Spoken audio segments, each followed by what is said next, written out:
নমস্কার বন্ধুরা, সমাজ জব আপডেট চ্যানেলে তোমাদের সবাইকে স্বাগত।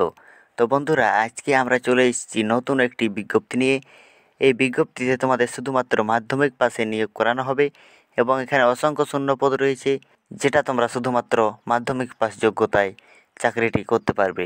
তো বন্ধুরা, চলো বেশি দেরি না করে বিজ্ঞপ্তিটি দেখে নেওয়া যাক।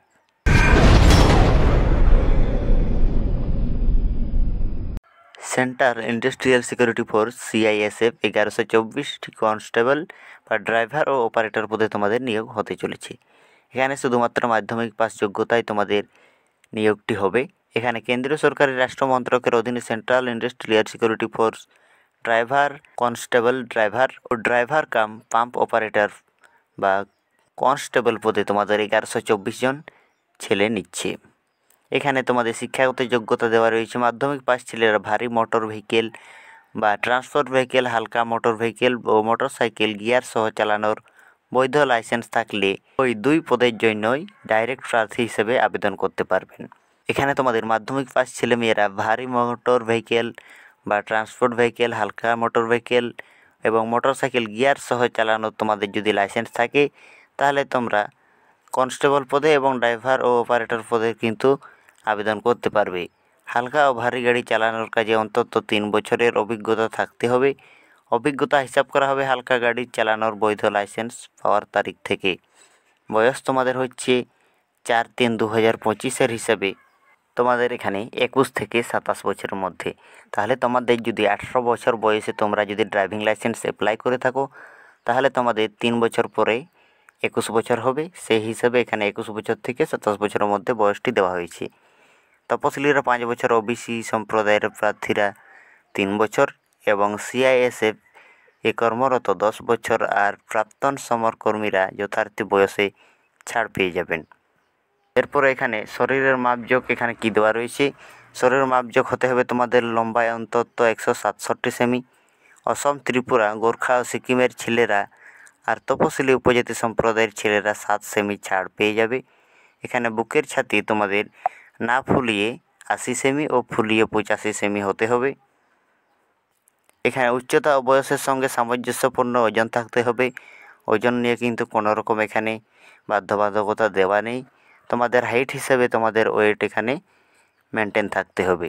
দৃষ্টিশক্তি হতে হবে চশমা ছাড়া দূরের বেলায় 6/6, যা চশমা পরে উভয় চোখে 6/9 পর্যন্ত সংশোধনযোগ্য। ভাঙা হাঁটু, পায়ের চেটালো পাতা, ধনুকের মতো পা এবং শিরাস্ফীতি, বর্ণাঢ্যতা বা অন্য কোনো শারীরিক ত্রুটি থাকলে আবেদন করার যোগ্য নন। এখানে তোমাদের যদি ভাঙা হাঁটু বা যে কোনো যদি তোমাদের ফিজিক্যাল কন্ডিশন ঠিক না থাকে, তাহলে তোমরা এখানে আবেদনের যোগ্য হবে না।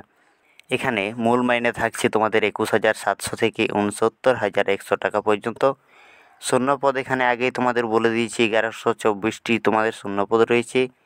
এর মধ্যে কনস্টেবল বা ড্রাইভার বা ডাইরেক্ট পদে এখানে 845টি, তার মধ্যে জেনারেল 344টি, তপশিলি জাতি 126টি, তপশিলি উপজাতি 63টি, ওবিসিদের 228টি, EWS ক্যান্ডিডেটদের 84টি।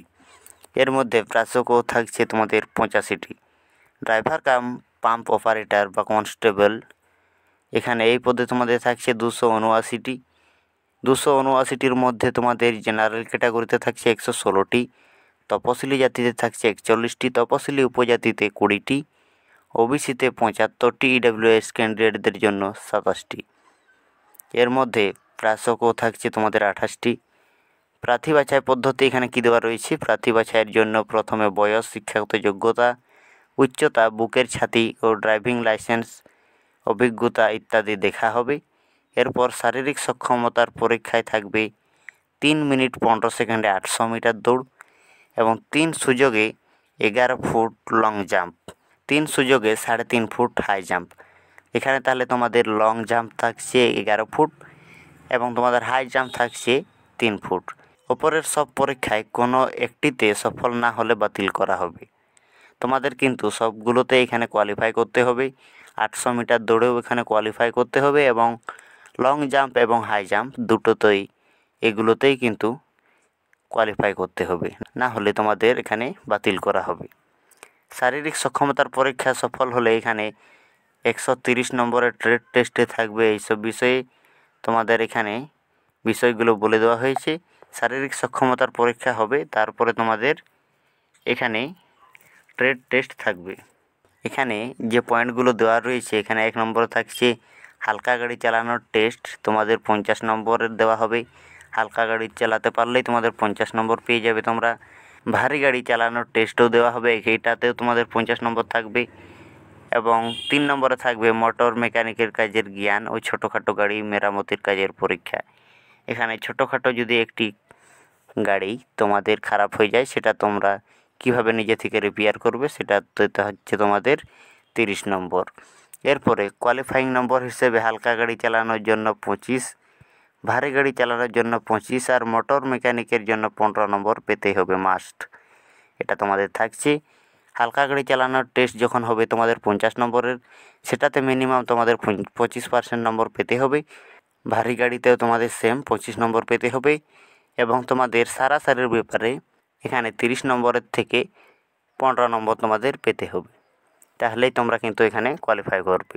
এরপরে এখানে তোমরা যদি সফল হয়ে যাও, এখানে 100 নম্বরের 100টি অবজেক্টিভ টাইপের প্রশ্ন হবে এইসব বিষয়ে: general awareness, general knowledge, knowledge of elementary mathematics, analytical aptitude, ability to observe and distinguished. এখানে ইংরেজি বেসিক নলেজ। এখানে সময় থাকবে তোমাদের 120 মিনিট।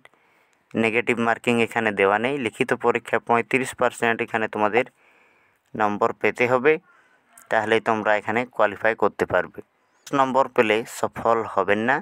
এরপর হবে ডাক্তারি পরীক্ষা। তাহলে এখানে তোমাদের 100 নম্বরের যে রিটেন টেস্ট থাকবে, সেটাতে তোমাদের মিনিমাম কিন্তু 35% বা 35% নম্বর পেলেই তবেই তোমরা কিন্তু এখানে কোয়ালিফাই করতে পারবে। 10 নম্বর পেলে এখানে সফল হবে না। এরপর হবে তোমাদের ডাক্তারি পরীক্ষা, যেটাকে বলা হয় ফিজিক্যাল টেস্ট। তো আশা করি তোমাদের পুরো যে নিয়োগ প্রক্রিয়াটি রয়েছে সমস্ত কিছু তোমরা বুঝতে পেরেছো। এরপরে দেখে নেব দরখাস্ত করার পদ্ধতি কী দেওয়া রয়েছে। এখানে দরখাস্ত করবেন অনলাইনে 3 ফেব্রুয়ারি থেকে 4 মার্চের মধ্যে। এখানে তোমাদের 3 ফেব্রুয়ারি থেকে তোমাদের অ্যাপ্লিকেশনটি স্টার্ট করা হচ্ছে এবং 4 মার্চের মধ্যে তোমাদের অ্যাপ্লিকেশনটি সাবমিট করতে হবে এই ওয়েবসাইটে। এখানে ওয়েবসাইটটি দেওয়া রয়েছে cisfrect.cisf.gov.in। এই জন্য তোমাদের বৈধ ইমেল আইডি থাকতে হবে ও মোবাইল নাম্বার। এছাড়া পাসপোর্ট মাপের ছবি, সিগনেচার, বয়স, শিক্ষাগত যোগ্যতা সমস্ত প্রমাণপত্র কিন্তু স্ক্যান করে নিতে হবে। এরপর প্রথমে ওই ওয়েবসাইটে গিয়ে রেজিস্ট্রেশন করতে হবে, তারপরে ইউজার আইডি পাসওয়ার্ড দেওয়া হবে, তারপর আবার ওই ওয়েবসাইটে গিয়ে যাবতীয় তথ্য আর ফটো, সিগনেচার আপলোড করে সাবমিট করলেই নাম রেজিস্ট্রেশন হয়ে যাবে। তারপর পরীক্ষা ফি বাবদ তোমাদের 100 টাকা তোমাদের দিতে হবে। তোমরা ডেবিট কার্ড, ক্রেডিট কার্ড বা নেট ব্যাঙ্কিং বা ইউপিআইয়ের মাধ্যমে কিন্তু ফিটি জমা দিতে পারো। এবং তপশিলি ও প্রাক্তন সমরকর্মীদের ফি তোমাদের এখানে লাগবে না। টাকা জমা দেওয়ার পর যে সিস্টেম জেনারেটেড অ্যাপ্লিকেশন ফর্ম এখানে প্রিন্ট করে নেবে এবং আরও বিস্তারিত তথ্য ওই ওয়েবসাইটে গিয়ে তোমরা জেনে নিতে পারবে। তো বন্ধুরা, এখানে কী কী প্রসেস রয়েছে সমস্ত কিছু তোমাদের বিজ্ঞপ্তিতে যেটুকু বলা হয়েছিল সমস্ত কিছু বুঝিয়ে দিয়েছি। তবু যদি কোনো রকম তোমাদের বুঝতে অসুবিধা হয়, অবশ্যই আমাকে কমেন্ট বক্সে কমেন্ট করে জানাবে। আমি তোমাদের যথারীতি রিপ্লাই দেওয়ার চেষ্টা করব। তো বন্ধুরা, আজকের মতো এই পর্যন্তই। দেখা হচ্ছে পরের কোনো ভিডিওতে। জয় হিন্দ, বন্দে মাতরম।